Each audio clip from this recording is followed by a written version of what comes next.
Hello and welcome to my YouTube channel. Welcome to Not Fashion Hub, the best fashion channel in the world.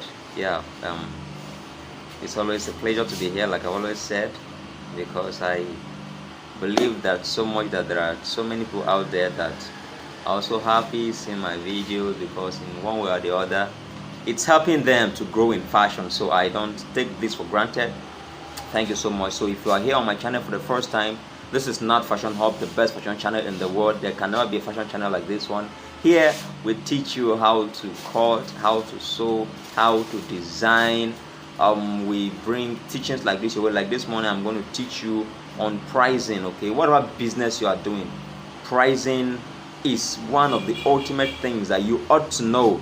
If you don't know how to price, believe me, you will not make profit in business, and you will feel like you are charging people too much when you're not actually charging them, or you'll be charging way too small. All right, so today we're going to learn what you should take, you should have at the back of your mind, as a guide to be able to set prices for your work, whatever skill you have, whatever thing you are doing, the things you should have in mind to be able to price your customers properly to make gain. Remember, we're in business to make gain. Okay, you're not in business to lose, you're in business to make gain. So, and pricing as a business person is one major thing that you cannot neglect, because that is what brings money into your hands. All right, so for that reason, if you are here to subscribe to my channel, please hit the subscribe button and turn your notification bell on, because amazing videos like this and a lot more will be coming your way. So today we're going to be hitting the matter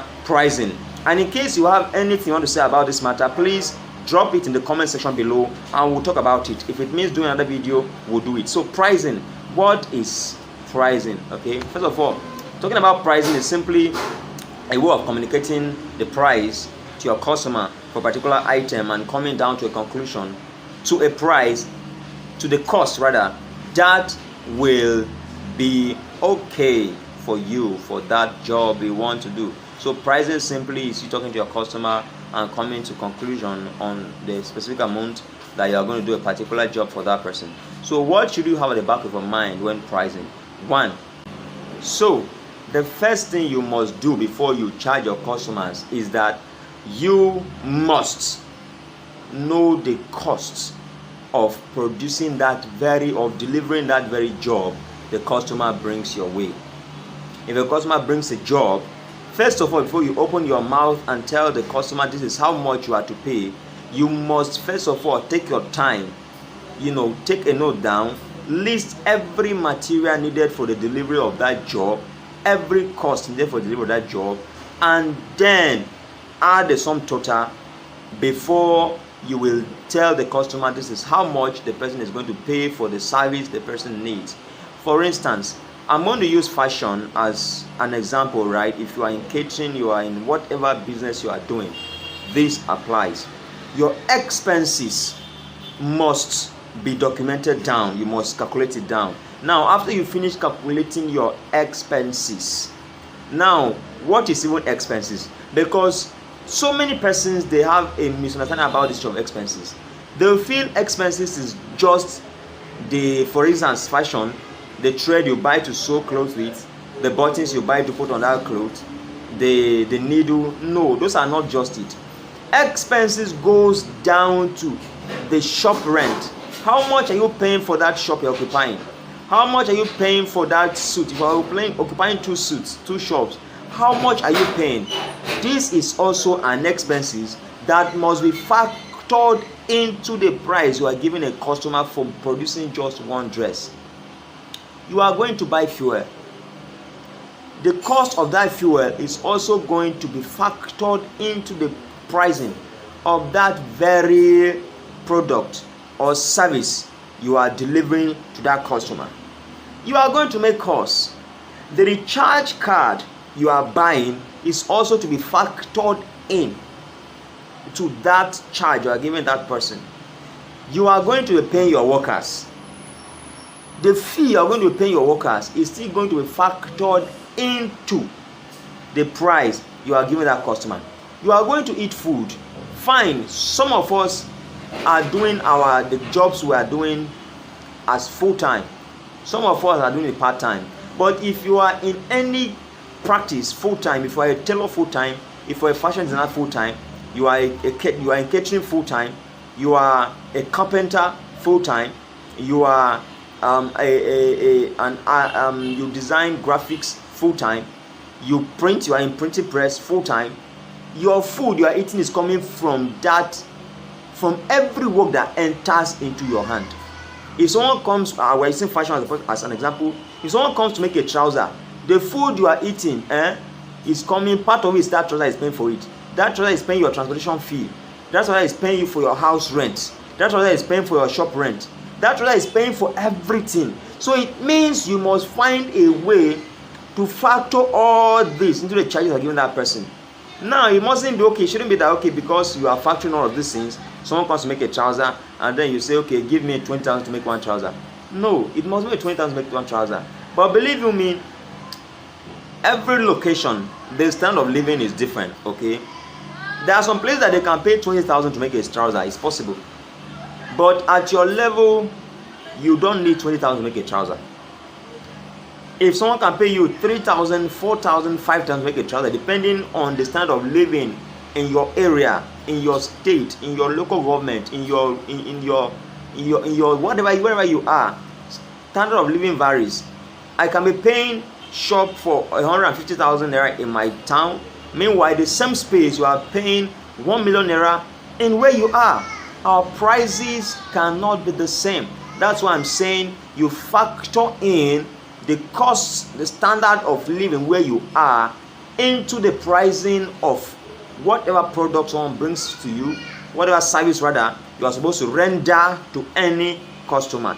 You find a way to factor all these things in, because when you don't do this, you discover that at the end of 1 year you have worked, but you don't have money to pay for shop, you don't have money to pay for your house rent, and the work you are doing is your number one source of income.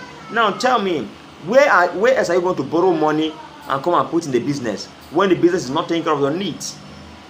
So when we don't know this, for instance, we might feel charging a customer 5,000 to make a trouser is too big, because you're looking at, I'm just buying thread, I'm just buying zip, I'm just buying needle.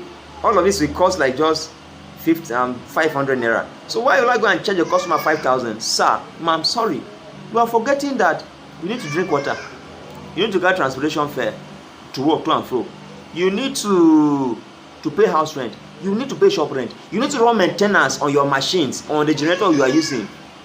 So all of this must be factored in. When you don't check all these things, you will discover that you are charging customers low and actually think you are charging them, or you will discover that you are charging customers too high, and then they run away from you.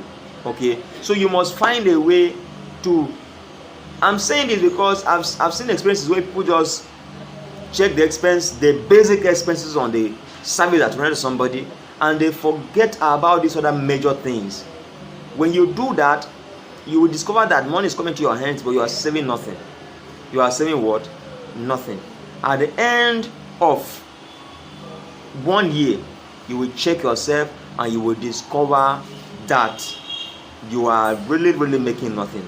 And also, you need to know the general price for the delivery of the kind of services you are rendering in your locality. Okay, you need to go around, check the people doing the same thing you are doing, all right, and wisely engage them. You can even decide to seek for such services from them, and you will compare 1, 2, 3 good places around that does the same thing you do. You compare with them, all right. You will see their charges. That will guide you on how to set your charges. But like I've always said, you must be good at what you are doing. That one is non-negotiable. You must be good. You must be good. All right. Then when you go around and you compare with others, if you see that, for instance, for this very particular service delivery, people are charging 10,000. All right.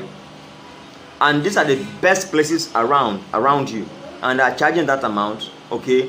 Now, for you not to be extravagant or to send your customers away, you can choose to stick to that same price or just add a little to it or reduce a little. Reducing a little will bring more customers your way. Adding a little to it will still bring customers if you are delivering good job, not adding too much. Alright, so going around, taking a feasibility study of your locality, how what you are doing is done there, the charges, the cost and everything, how it's done. If you do that, it will help you so much to be able to set an ideal price for your service delivery that will not be too much, and also you will have customers flock in and out of your business premises. So please, I hope this video is helpful, because I've seen that it's indeed a serious challenge people are having. Okay, knowing how to price their customers is a serious challenge. Another thing is that other people they kind of, I don't know if they kind of feel inferior when they see customers. See, I would like to tell you that your office is your office. Anywhere you are operating, you are in your office. All right, anybody that comes to you, you are in your office. That person is seeking your service. If that person could do what he's coming to you for, he will not be here, he will not be there. So always see yourself, capable, not with pride, but be proud and confident in yourself. All right, let there be that confidence, so that you don't see someone walks in that you feel in the society is placed highly above you, and then you begin to to mellow down. You cannot even talk, you cannot even set price, you cannot even no. Nobody should make you feel inferior in your workplace. All right, if that person doesn't need you, the person will not be there. For the fact that someone needs you alone should make you feel special. All right, someone needs your services, it means you have value, so that alone is a plus for you. So please, when you are in your office, in your workplace, be it carpentry, be it catering, be it fashion, be it whatever it is, that is your office, have confidence in yourself and your service delivery. Thank you so much. If you are liking this video and if you enjoyed this video, please, I advise that you hit the subscribe button, turn your notification bell on, because much more interesting videos will be coming your way. Thank you so much. Welcome to Now Fashion Hub, the best fashion channel in the world.